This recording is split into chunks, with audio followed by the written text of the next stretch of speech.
সবাইকে good morning. Hey guys, this is Sriparna Guha and you are watching my YouTube channel. Welcome all to my new vlog. আজকে আমি চলে এসেছি এখন শিয়ালদা স্টেশনে। আবার তারামায়ের ডাক পড়েছে।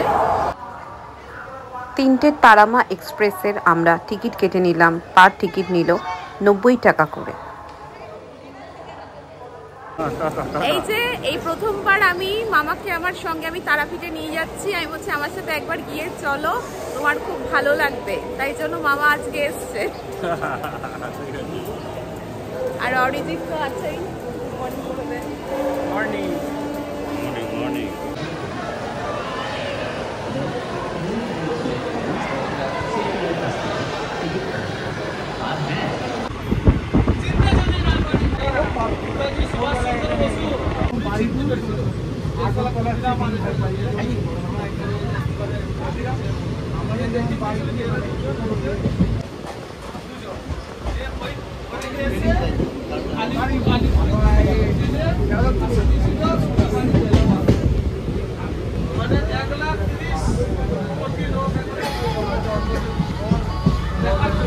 মামা মামা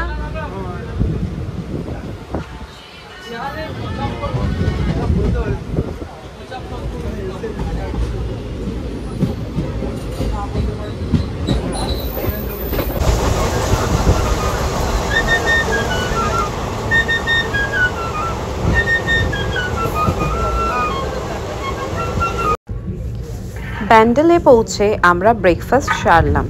আমরা চা এবং সিঙ্গারা দিয়ে আমাদের ব্রেকফাস্টটা করে নিলাম।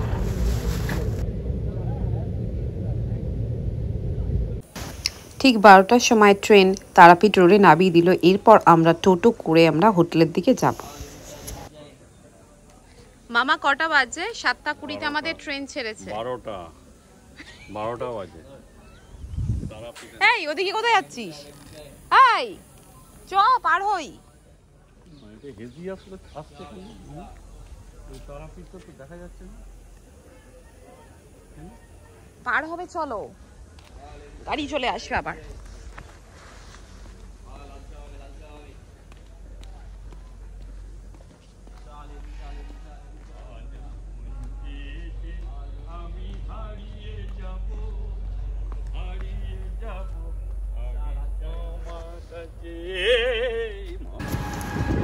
লাঞ্চ করার পর হোটেলে গিয়ে ফ্রেশ হয়ে আমাদেরকে মন্দির যেতে হবে।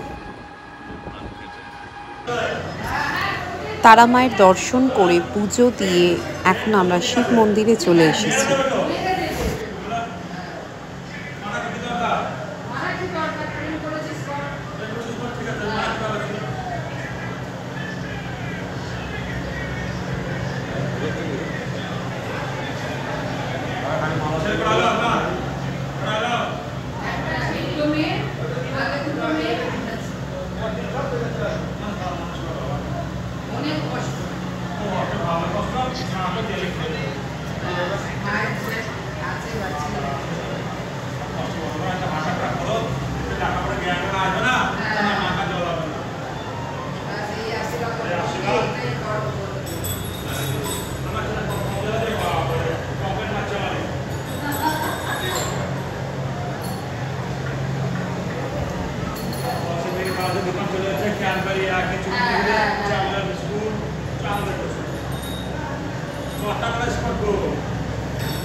ভিডিও করে নে ভিডিও করে।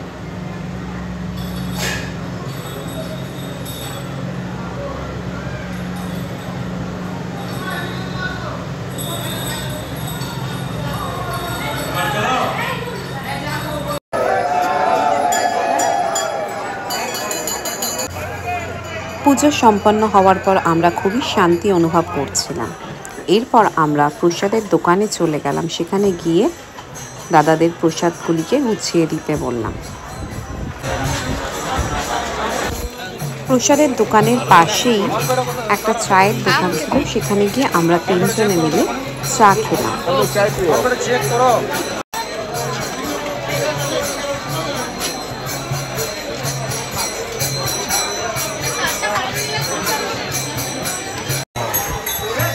মা বলেছিল তারাপীঠে গিয়ে মায়ের জন্য একটা ব্যাগ কিনে আনতে, তো সেটা চা খাওয়ার পর আমরা দেখে নিলাম।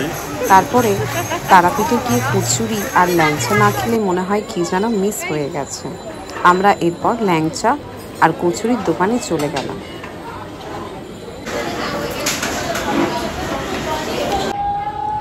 রামপুরহাট থেকে 15 কিলোমিটার দূরে নলহাটেশ্বরী মন্দির, মায়ের শক্তিপীঠ মন্দিরে আমরা দর্শন করলাম, তারপর পাতাল মায়ের দর্শন করলাম। টোটাল আমাদের 3 দিনের ট্রিপ ছিল তারাপীঠে। 4 দিনের মাথায় আমরা বাড়িতে ফিরেছিলাম। 3 জনে আমরা সম্রাট হোটেলে উঠেছিলাম, খুবই সুন্দর সময় কাটিয়েছিলাম।